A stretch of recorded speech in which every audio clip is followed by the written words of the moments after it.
26 dead. So, pacemaking here, vitally important. There were 3 pacemakers.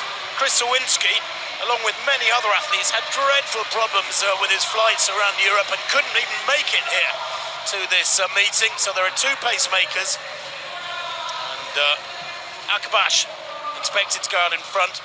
And Sawinski actually just looking. Yeah, Sawinski is there. He has made it. He must have got here at lunchtime, because at lunch we were talking and they said he's not made it. Goodness me, he's in the headband in 2nd. Stewie McSwain slots into 3rd. Ingebrigtsen in 4th as they come down below us, and they need to go through here in not much outside 40 seconds, and it's about 41 there, probably about 41.5 for Ingebrigtsen in 4th, behind the 3 pacers.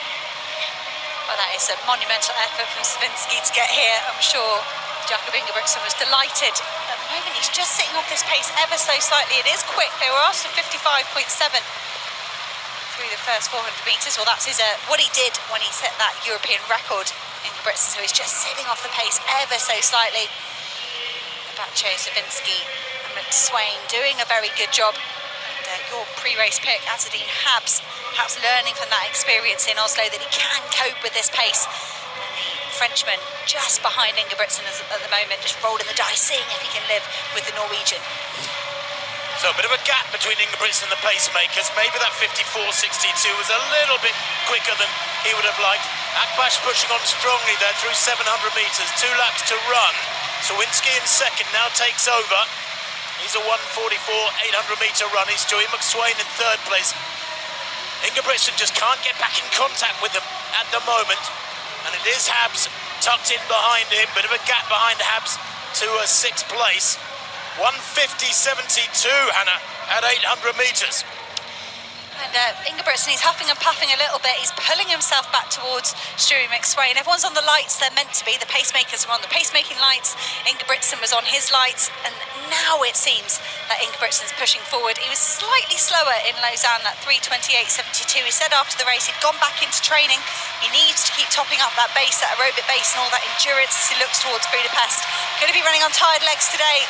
Or could he be out to deliver a great last lap? Coming to the bell, and Stewie McSwain working hard to drag Ingebrigtsen away from the rest, and he does that at the same time. It is quick, about 2:32 at the bell. McSwain from Ingebrigtsen. Kipsang has got himself up into 3rd place there. Abel Kipsang, bronze medalist of the world indoors last year, but he's about 10 or 12 metres down as McSwain moves aside.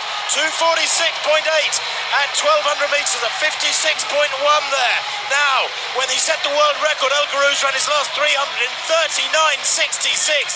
A superhumanly fast last 300. Kipsang chasing hard, maybe closing on Ingebrigtsen down the back straight there.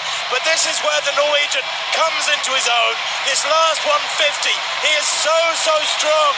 Don't forget, he's the world champion at 5,000 metres. He's the European record holder at 5,000 metres. Watch the clock, 3:20 on the clock. He's closing on the line. Kipsang in 2nd, the clock ticking away. It's going to be oh so close, 3:37.14. It is a new personal best. He gets down closer towards his goal. I thought maybe with about 80 or 90 to go, he might threaten that 3:27 barrier. Well, he misses it, but he gets a new European record, of course, a new meeting record. And that from Jakob Ingebrigtsen in heavy training.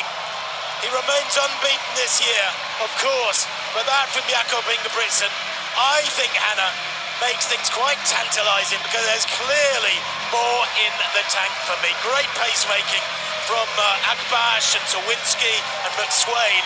A world lead, of course, for Jakob Ingebrigtsen. He already topped the world rankings. He remains unbeaten again, wins by a big margin with a world lead, a meeting record, a European record.